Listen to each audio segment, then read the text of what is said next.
Horset. Huduma yako ni kuu, maombi yako ni makuu, maombi yako ni matakatifu. Ukituombea Roho Mtakatifu, yaliyofungwa yanafunguliwa. Kabosataya.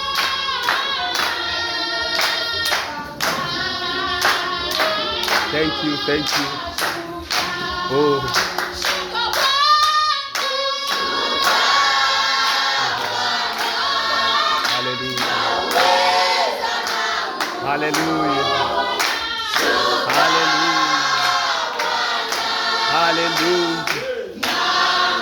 Hallelujah.